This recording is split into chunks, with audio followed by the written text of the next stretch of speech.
Bonjour Philippe Duport. Et bonjour Céline. Nous étions hier dans le 12-14 en direct du festival du film d'animation d'Annecy. On a compris que c'est un secteur qui se porte très bien en France. Nous sommes même les champions d'Europe. Et quand ça va bien, Philippe, il y a de l'embauche. Oui, et d'ailleurs les grands studios d'animation sont aussi à Annecy pour signer et faire signer des contrats de travail. Le festival, c'est aussi un énorme bureau de recrutement.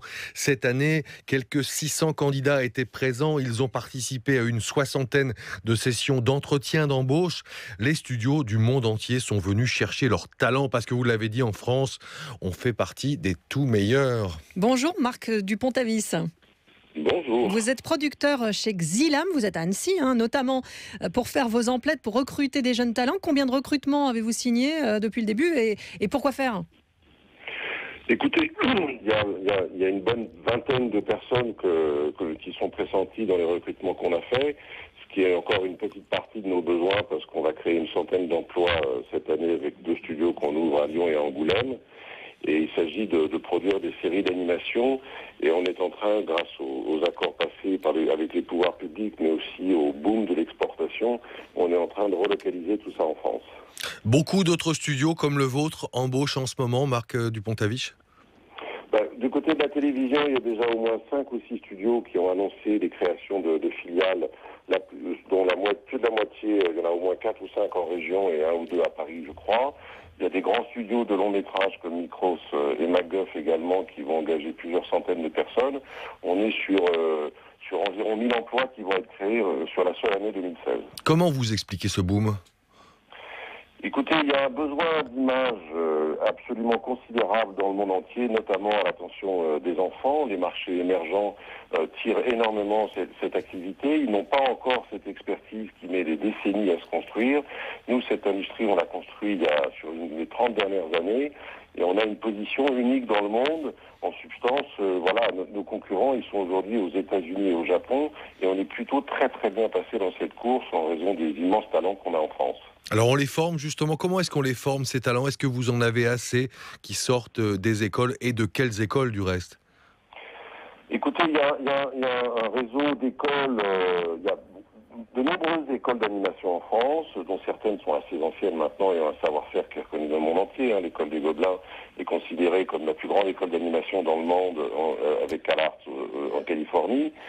Mais il y a un réseau d'une vingtaine d'écoles de très grande qualité qui ont en plus l'immense avantage d'être réparties sur tout le territoire français, donc elles drainent des talents d'à peu près partout, et elles favorisent l'épanouissement de la personnalité et du talent. C'est pas simplement une formation technique, c'est aussi une formation artistique, et ça en fait des talents très très appréciés de tous les grands studios du monde entier. Sur quels critères est-on accepté dans ces écoles et sur quelles sont les qualités qui permettent de réussir dans ce métier ?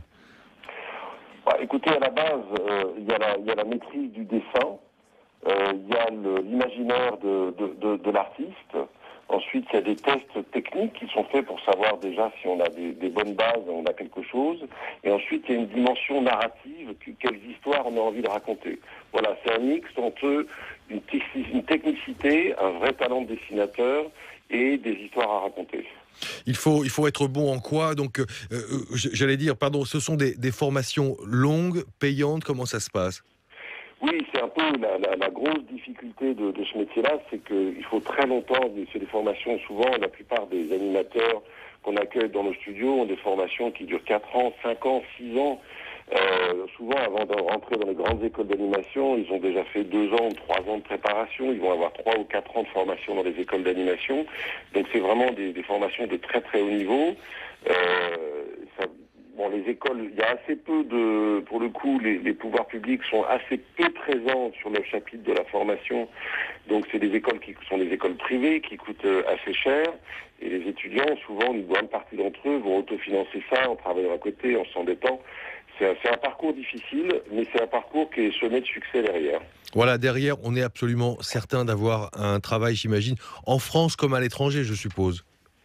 Oui, parce que la demande, elle vient de partout, elle vient de Londres, elle vient de Los Angeles, elle vient d'un peu partout. En France, l'emploi est très très dynamique, les studios sont blindés. Enfin, nous, je veux dire, en 2 ans, on va doubler nos capacités de production.